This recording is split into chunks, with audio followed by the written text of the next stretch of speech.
Hello, my Bill for Thousand Nation. How's everyone doing today? Hopefully, everyone's having a great day. If not, I hope it gets better from here. We are back with a new MrBallen video. This one is titled "Shocking Footage Reveals Pure Evil." Oh, that's the title of it. Now, we all know it could change. They usually do. But I'm excited either way. Let's go ahead and get into today's story. Go ahead, turn them lights down low. Put on something comfy. Cut up with someone special. Let's get... Let's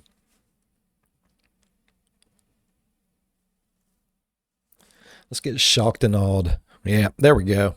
Today, I'm going to tell you a strange, dark, and mysterious medical mystery. And it actually happened really recently, and it's totally... See, I'm not a big fan of medical mysteries, but I like the ones MrBallen does. They're really fucking good. Insane. There is not another story I've covered that sounds anything like this. And so if you're a fan of medical mysteries like today's story, keep in mind, we actually have an entire show dedicated to medical mysteries. It's called MrBallen's Medical Mysteries. It's a podcast, and it's available on all podcast platforms right now for free. But before we get into this medical mystery episode, if you're a fan of the strange, dark, and mysterious delivered in story format, then you've come to the right place, because that's all we do, and we upload once a week. So if that's of interest to you, please sneak into the like button's house and reverse all their doorknobs so they turn the wrong way. Also, please subscribe to our channel and turn on all notifications so you don't miss any of our weekly That's uploads. so fucked up. Okay, let's get into today's medical mystery.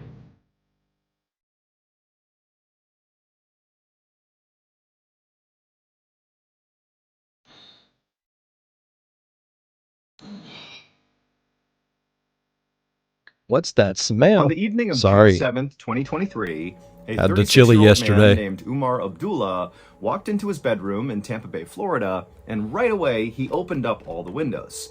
Now, keep in mind, Tampa Bay, Florida is really hot. Yeah. And so by doing this, he was letting in all this really hot air, but Umar did not care. He just wanted whatever was inside of his apartment out. Umar, along with his wife Samira and their 10-month-old daughter, had just gotten back to their apartment after a trip to Ohio, and the second they walked inside, they had smelled this weird smell. And it was something they had never smelled before. This was not like rotten food or anything like that.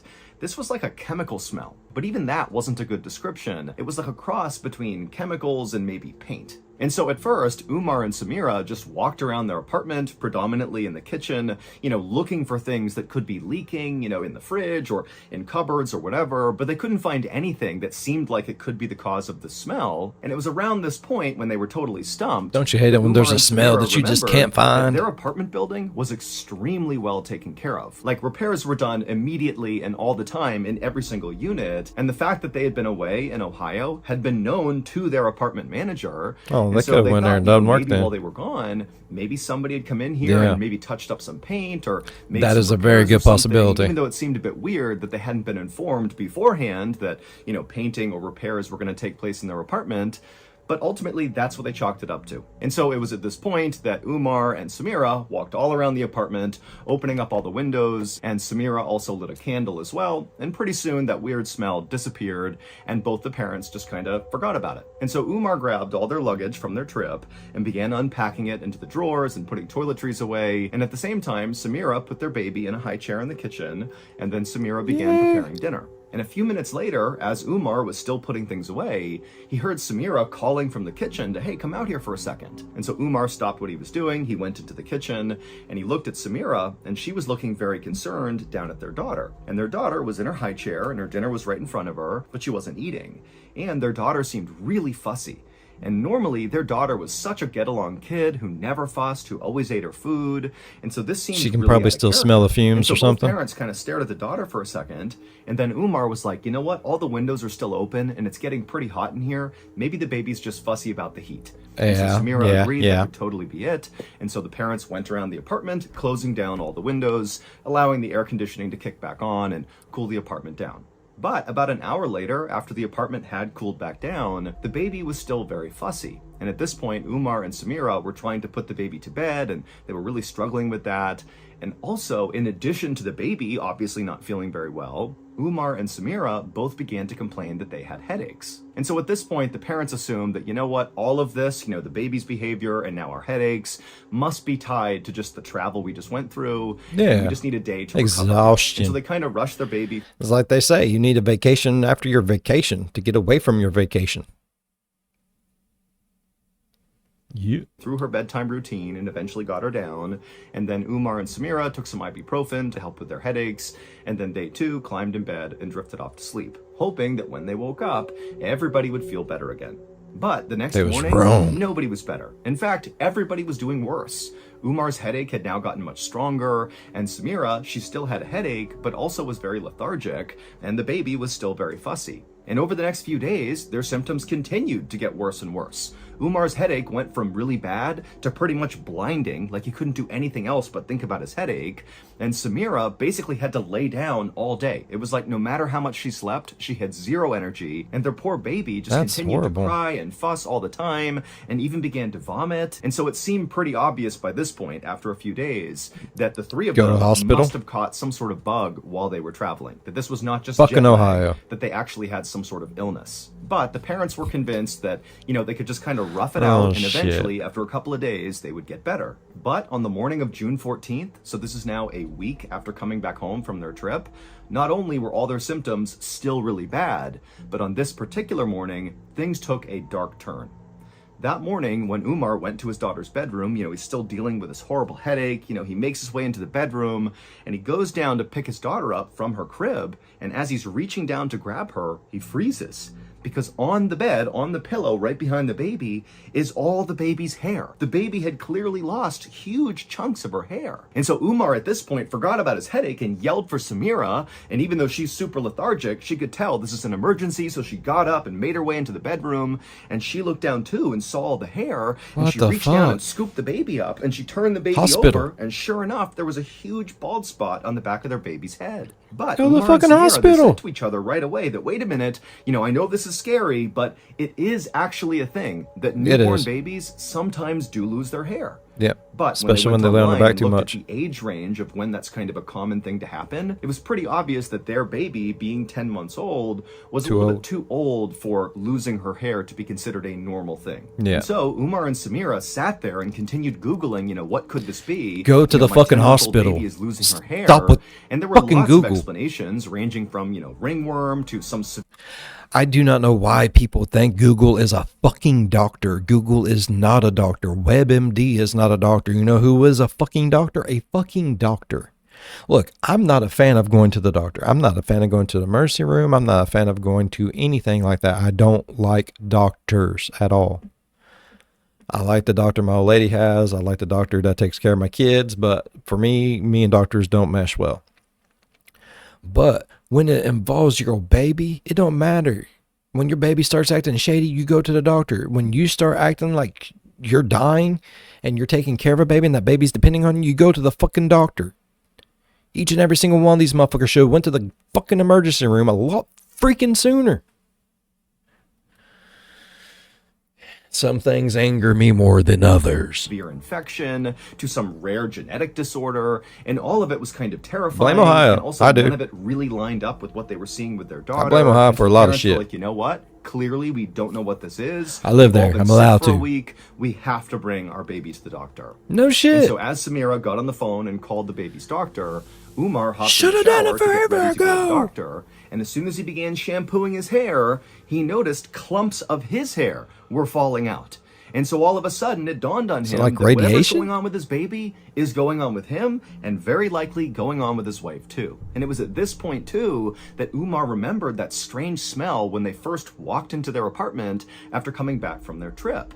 Now, they had opened up all the windows and lit candles, and, the smell had kind of dissipated. That doesn't mean whatever caused it ain't there. And they hadn't smelled it again. And so Umar began thinking, wait a minute, maybe we've just gone nose blind to the smell. Maybe there's some sort of contamination in the air. Maybe there's a gas leak or something worse than that. And so as soon as Umar got out of the shower and told his wife about how he lost hair and kind of his theory that maybe there was some contamination in their apartment, Umar called his landlord and explained, the whole situation. And the landlord would tell Umar right off the top that, during the time they were in Ohio, nobody went inside their apartment. So there's no fresh paint in there, no maintenance was done. So whatever you smelled was not from us. And then the landlord said to Umar that, as scary as it sounds, it's possible that you might have like a gas leak inside of your apartment, or maybe you have a freon leak from your air conditioning system, or maybe there's toxic mold. But whatever it is, we're going to get people in there, we're going to find the issue and solve it. And so later that day, sure enough, a gas inspector showed up to Umar and Samira's apartment,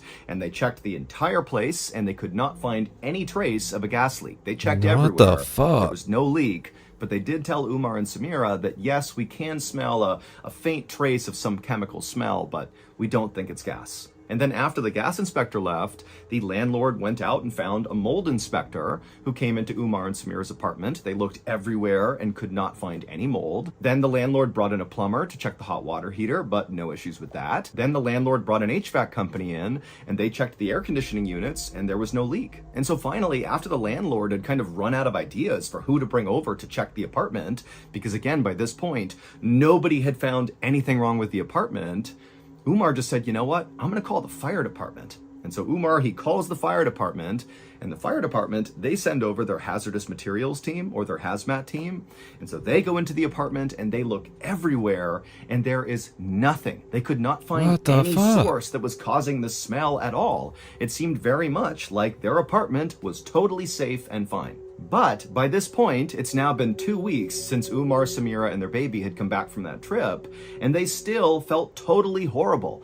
Umar still had his headaches, he was still losing his hair, Samira had begun losing her hair as well, she still had her headaches, she still felt lethargic, and their baby was still losing her hair, and she still Go was to the fucking hospital. And all three of them now had developed this weird shortness of breath, where they'd just be walking through the apartment, and suddenly it was like they couldn't even breathe. And so now they've had all these people who can't find anything wrong with their apartment. They'd gone to their doctors, and the doctors had no idea what was wrong with them. And so it was kind of like they had no idea what to do, but clearly this crisis was only getting worse and worse and worse. And so Umar felt like he had no more options. He couldn't leave his apartment. He couldn't afford to do that. And so they were just stuck in this place that seemed toxic. But all that would change in your car for a little bit. Fuck it. So 2.5 weeks after they came home from that trip, because on this day, Umar discovered something about that chemical smell they caught right when they came back in after the trip. The smell that all the people that had come into the apartment had sort of noticed but couldn't identify. Someone making meth? On June 25th,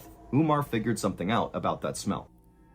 His neighbors downstairs was making meth, and the fumes was coming up through the floors. If you don't know this, late last year, we launched a brand new, strange, dark, and mysterious show called MrBallen's Medical Mysteries. So far, people love it. It is a free weekly show where each week we explore a new, baffling mystery originating from the one place we all can't escape, our own bodies. Topics discussed on the show range from obscure diseases and freak occurrences to totally weird medical mishaps that sometimes result in big, amazing discoveries, and other times result in just unimaginable suffering and death. So, if you're a fan of the strange, dark, and mysterious, then you really ought to give MrBallen's Medical Mysteries a try. To start listening, go look up and follow MrBallen's Medical Mysteries on any podcast platform, and boom, you're in. You got yourself a new weekly show. But if you're super impatient, like I am, and you can't wait a whole week to get a new episode, well, with your Prime membership, you can listen to an entire batch of 8 episodes at once, because we release them 8 at a time on Amazon Music. Also, on Amazon Music, there are no ads. And if all this was not enough to sell you on maybe giving the show a try, well, then stick around at the end of this video, and I'll play you a sneak peek from our newest episode of MrBallen's Medical Mysteries.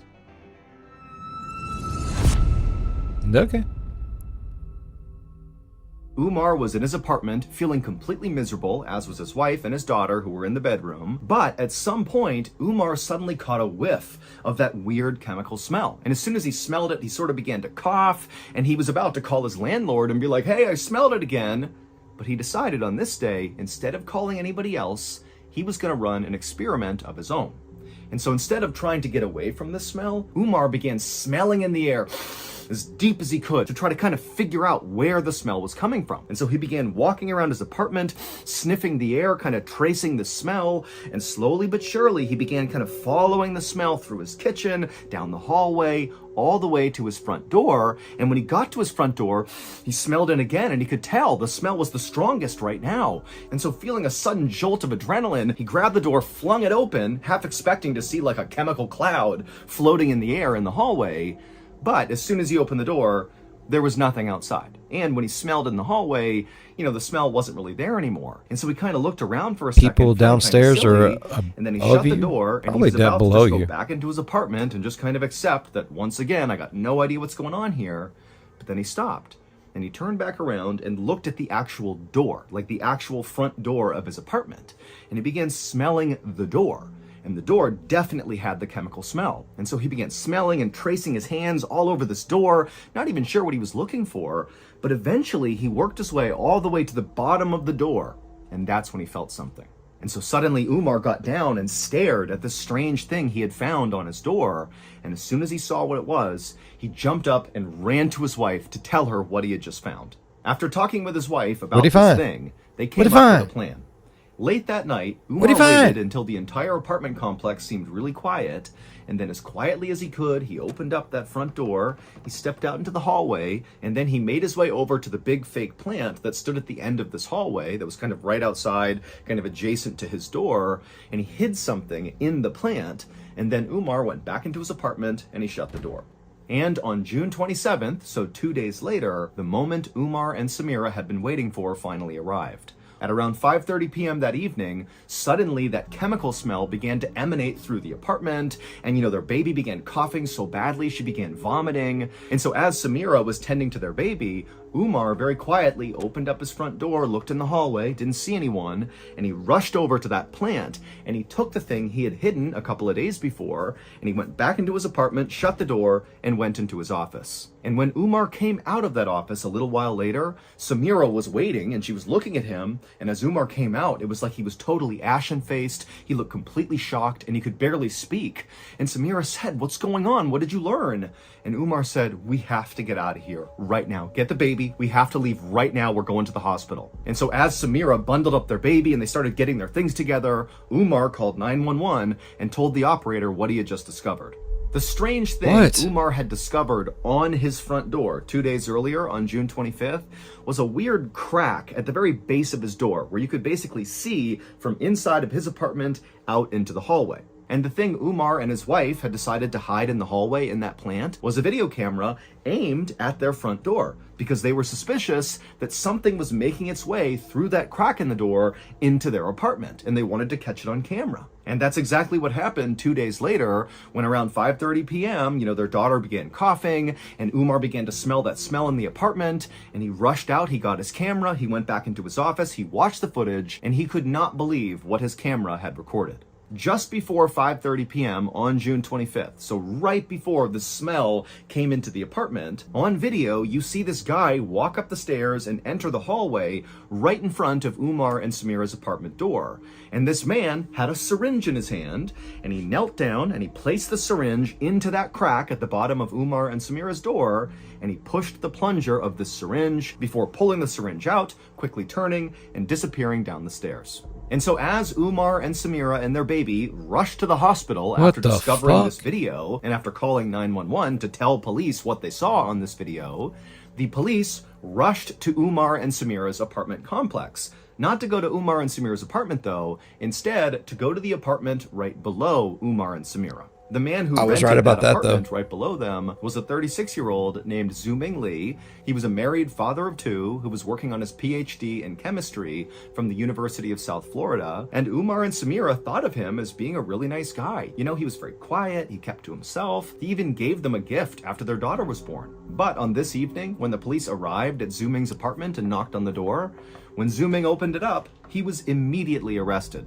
It would turn out, despite Zhu Ming giving Umar and Samira that gift after their baby was born, well, that was the end of him liking Umar and Samira. Because as soon as they came home with their baby, Zhu Ming became obsessed with how noisy their baby was. Even if their baby was barely being loud, it completely consumed Zhu Ming's mind. It was like he was obsessed with listening for this baby. Are you fucking and then suddenly, serious? it wasn't just the baby that annoyed him. It was even the slightest noise he heard above him coming from Umar and Samira's Piece of apartment shit, that totally sent cocksucking him into a rage. motherfucker. And so Zhu Ming began constantly going to the homeowners association to complain about the baby and, the toilet sounds and the footsteps he was hearing. And when that wasn't enough, he began going to the police about it. Now, Umar and Samira had been told that their downstairs neighbor really was upset with how loud they were being, and so they did everything they could to be quiet. They felt so bad that they were coming off as being these very loud and disrespectful people, which they were not. I mean, they did have a little baby, and babies make noise. Fuck yeah, they They do. were doing everything they could. And if you don't fucking understand that, then see this motherfucker at a family.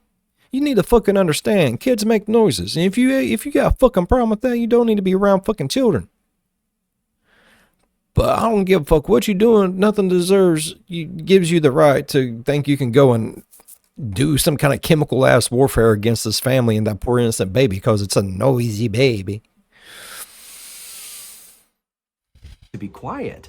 And so they had no idea that Zhu Ming was still just completely furious at them. And eventually Zhu Ming's fury just became completely unhinged, and he used his chemistry know-how, because remember, he's studying for his PhD in chemistry, to begin putting together this deadly mixture of chemicals that contain things like methadone and hydrocodone, and he put them into a syringe, and he began injecting them into Umar and Samira's apartment to poison them, to make them be quiet. And so by the time Zhu Ming was arrested, he had been injecting these deadly chemicals into their apartment for a month. That was obviously the cause of all of Umar and Samira and their baby's symptoms. It was this poison. Umar, Samira, and their baby would get treatment, and they would fully recover from their poisoning. Thank God but for that. Very likely, had they not been quick thinkers and put that camera in place and caught Zhu Ming in the act, it's entirely possible that over time, the poison that was being injected into their apartment would have killed them.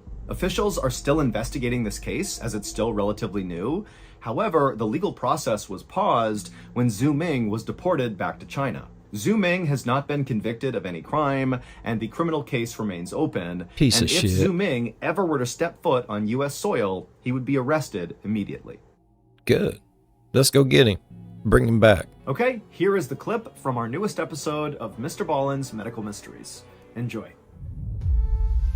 One day in 2009, a high school janitor was mopping the hallway in between classes when he heard a heavy scraping sound. The janitor looked up and he saw a student slowly walking towards him. The boy's grotesquely swollen right leg dragged along the floor, and he walked with a dramatic limp. The janitor smiled and waved at the boy as he approached. After all, this boy was a familiar sight. It took him so long to get between classes, he would have to leave 10 minutes early just to make it to his next one barely on time. Damn. And so the janitor saw him going through this routine all the time. Just then, the bell rang, and more students streamed into the hallway. They jostled past the limping student, knocking him off balance, as a few kids snickered at the boy. For 3 years, the janitor had seen this happen every That's single awful. day. He wanted to yell at the kids to stop being bullies, but he What knew can that you would do? only make things worse. Yep. So instead, he gave the young man a reassuring pat on the back as he hobbled by, and the janitor just hoped that whatever was wrong with this boy would clear up soon. So that's the end of today's medical mystery story. If stories like this one appeal to you, All right. I'm intrigued to see where it goes. All right. I really enjoyed today's video. Hopefully you guys enjoyed today's video as much as I did. If you did, please go down there, leave a thumbs up. It really does help the channel grow. While you're down there, if you want, go over and slap the subscribe button. That really helps the channel grow too. Shit. While you're down there, if you want, go on over, ding that bell. It might work for you. It might not. But if it do, jump in on one of my premieres, get over in the live chat and be like, hey, Bill, I've heard the bell ding for so many people. It's not very often I hear it ding for you because, like you said, sometimes it works, sometimes it don't. But by golly, when it does work, my smile can light up a room. I'm going to be like, fuck yeah. Leave a like and dip. That's all you got to do. As always, be good to one another. I'll see you in the next one. Bye-bye. Damn, MrBallen. Poison.